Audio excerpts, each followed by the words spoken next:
আজ শেয়ার করব কাঁঠালের বীজ দিয়ে দুর্দান্ত স্বাদের একটা কলমি শাকের রেসিপি, যেটা নাকি বাচ্চা থেকে বড় সকলেই খেয়ে নেবে গরম গরম ভাতের সাথে, আর কিছুই লাগবে না। এতটাই টেস্টি হয় খেতে, এটা আমি বারবার বলবো, একবারের জন্য হলেও ট্রাই করবেন। দেখবেন যেসব বাচ্চারা বা বড়রা কলমি শাক কখনোই খান না বা কাঁঠালের বীজ খান না, এই রেসিপিটা তৈরি করে দিলে চেটেপুটে খেয়ে নেবে। নমস্কার বন্ধুরা, শ্বশুর বৌমা রান্নাঘর অ্যান্ড ব্লগ চ্যানেলে সকলকে স্বাগত।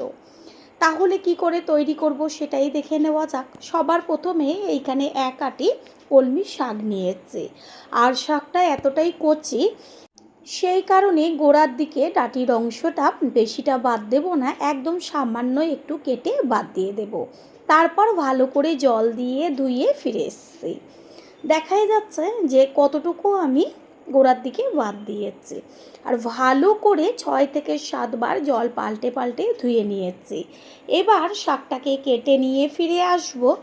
এইখানে নিয়েছি বেশ কতগুলো কাঁঠালের বীজ, আর কাঁঠালের বীজ সব সময়ের জন্য একটু 2-1 দিন রোদে দিয়ে দেবেন, তাহলে দেখবেন খোসাটা ছাড়াতে একদমই বেশি সময় লাগবে না।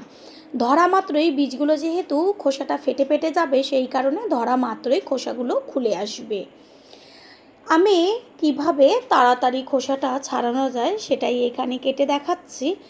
প্রথমে যে কাঁঠালের বীজের মুখের দিকের বা যে কোনো দিকের একটুখানি সামান্য খোসাটা কেটে নেবেন, তারপর হাত দিয়ে উল্টোভাবে টান দিলেই সুন্দরভাবে খোসাগুলো চলে আসবে। খোসাগুলো ছাড়িয়ে নিয়েছি, এবার কিভাবে কেটে নেব সেটাই দেখাচ্ছি। লম্বা করে কেটে তারপর 4 টুকরো বা 6 টুকরো করে নেব। যতটা পারবেন সরু সরু করে কাটার চেষ্টা করবেন। এইভাবেই সমস্ত বীজগুলোকে কেটে নেব।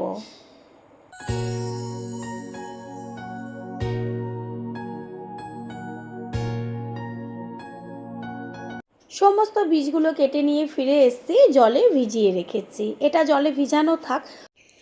এদিকে আগের থেকে তো শাকটা ধুয়ে রেখেছিলাম, এবার কেটে নিয়েছি। আর নিয়েছি মুগের ডাল। এইখানে প্রায় 1 মুঠো মতো মুগের ডাল আছে, বেশি মুগের ডালের একদমই প্রয়োজন নেই। মুগের ডালটাকে ভালো করে জল দিয়ে ধুয়ে নেব। গ্যাসের ওভেনে কড়াই বসিয়ে কড়াইটাকে ভালো করে গরম করে নিয়ে দিয়ে দেব সর্ষের তেল। তেলটাকে প্রথমে গরম করে নিতে হবে, তারপর এর মধ্যে দিয়ে দিচ্ছি শুকনো লঙ্কা আর 1/2 চা চামচ পরিমাণ কালো জিরে। ফোড়নটাকে তেলের মধ্যে ভেজে নেব। এইখানে 5 ফোড়নও দিতে পারেন, তবে কালো জিরের টেস্টটা একটু বেশি টেস্টি হয়। ফোড়নটা তো ভালো করে ভাজা হয়ে গেছে, এবার এর মধ্যে দিয়ে দেব 1/2 চা চামচ পরিমাণ মতন হলুদ গুঁড়ো। তেলের সাথে হলুদ গুঁড়োটা মিশিয়ে নেব। তারপর দেব লম্বা লম্বা করে সরু সরু করে কেটে নেওয়া রসুন। রসুনের পরিমাণটা একটু বেশি ব্যবহার করেছি। গ্যাসের ফ্লেম লোতে রেখে রসুনের টুকরোগুলোকে ভালো করে ভেজে নিতে হবে। বেশ গায়ে একটা কালার আসবে, আর সুন্দর একটা ভাজা যখন গন্ধ বেরোবে, তখন এর মধ্যে দিয়ে দেব কুচিয়ে নেওয়া পেঁয়াজ। রসুনের সাথে পেঁয়াজটাকে ভালো করে নেড়ে চেড়ে মিশিয়ে নেব। গ্যাসের ফ্লেম হাই করবেন না, তাহলে চট করে পেঁয়াজটা পুড়ে যাবে। পেঁয়াজটা তাড়াতাড়ি মজে আসার জন্য দিয়ে দিচ্ছে লবণ। লবণটাকে মিশিয়ে নেব। দেব ঝালের জন্য চিড়ে নেওয়া কাঁচা লঙ্কা। ঝালটা যে যেমন খাবেন সেই অনুযায়ী ব্যবহার করবেন। পেঁয়াজ কাঁচা লঙ্কা বেশ তেলের মধ্যে যখন অর্ধেকটা মতন ভাজা হবে, হালকা একটা ব্রাউন কালার আসছে, এই সময় এর মধ্যে দিয়ে দেব ওই যে লম্বা লম্বা করে সরু করে কেটে রেখেছিলাম কাঁঠালের বীজগুলো, সেই বীজের সাথে পেঁয়াজটাকে ভালো করে নেড়ে চেড়ে নিয়ে গ্যাসের ফ্লেম লোতেই থাকবে।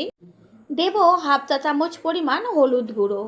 হলুদ গুঁড়োটাকে খুন্তি দিয়ে ভালো করে কাঁঠালের বীজগুলো এপিট ওপিট করে নেড়ে চেড়ে মিশিয়ে নেব। কাঁঠালের বীজগুলো তাড়াতাড়ি সিদ্ধ হয়ে যাবার জন্য একটা ঢাকনা চাপা দিয়ে দেব। পুরনো বন্ধুদের সবসময় আমাদের পাশে এইভাবে ভালোবেসে থেকে এগিয়ে নিয়ে যাবার জন্য অনেক অনেক ভালোবাসা। 4-5 মিনিট মতন ঢাকনা চাপা দিয়ে রেখেছিলাম, তারপরে ঢাকনাটাকে সরিয়ে দিয়ে বেশ খুন্তি দিয়ে একটু নেড়ে চেড়ে দেব।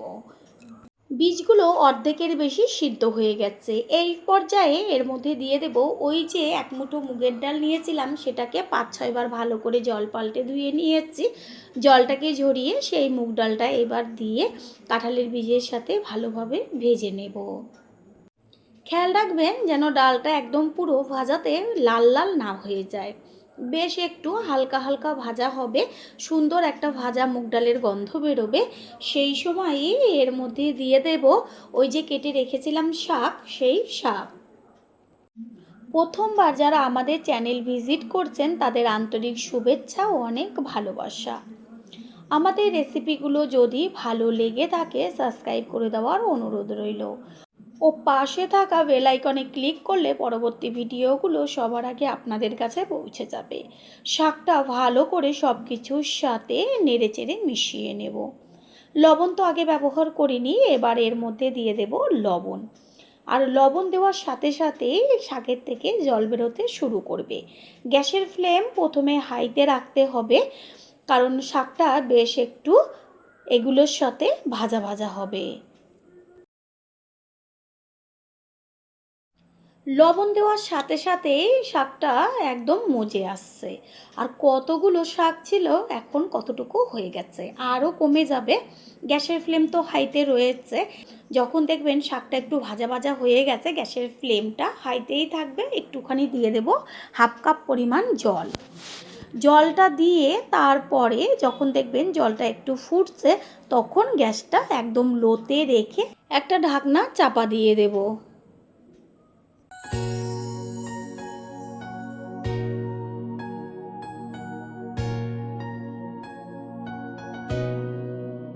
কিছু সময় বাদে কড়াইয়ের ঢাকনাটাকে সরিয়ে দিয়ে খুন্তি দিয়ে একটু ওপর নিচ করে দেব। সমস্ত জলটাই শাকের থেকে টেনে গেছে, বেশ একটা মাখা মাখা ভাব আসছে। শাকের মধ্যে যে মুগ ডাল দেওয়া হয়েছিল আর কাঁঠালের বীজ দুটোই নরম হয়ে গেছে। খেয়াল রাখবেন যেন মুগের ডালটা গলে না যায়, বেশ গোটা গোটা থাকবে, তবে নরম হয়ে যাবে। বন্ধুরা, আপনারা যে যেইখান থেকে ভিডিওটি দেখছেন অবশ্যই কমেন্টের মাধ্যমে জানাবেন। আপনাদের ধন্যবাদ জানাতে পারলে সত্যিই আমরা ভীষণ ভীষণ আনন্দিত হব, কারণ আপনাদের করা কমেন্টসগুলো পেয়ে আমরা এতটাই উৎসাহিত হই পরের ভিডিওগুলো তৈরি করার জন্য। সমস্ত কিছুর ব্যালেন্সটা ঠিক রাখার জন্য দিয়ে দিচ্ছে একদম অল্প পরিমাণ চিনি। চিনিটাকে মিশিয়ে নেব, আর কত সুন্দর একদম মাখা মাখা হয়ে গেছে। এইভাবে আর 2 থেকে 3 মিনিট মতন রান্না করে নিলেই রেসিপি একদম তৈরি হয়ে যাবে। গ্যাস অফ করে দিয়েছি, শাক একদম তৈরি হয়ে গেছে। এবার একটা প্লেটে তুলে নেব। আশা করি রেসিপিটি ভালো লাগলো, আর যদি ভালো লেগে থাকে একটা লাইক, কমেন্ট, যদি পারেন একটা শেয়ার করে জানাবেন। আপনাদের করা একটা লাইকের পাশে থাকা হাইপ আর একটা শেয়ার আমাদের কাছে অনেক অনেক গুরুত্বপূর্ণ। All friend, thanks for watching my video. আপনারা সকলে ভালো থাকবেন, সুস্থ থাকবেন। আবারও দেখা হবে অন্য কোনো রেসিপির এপিসোডে।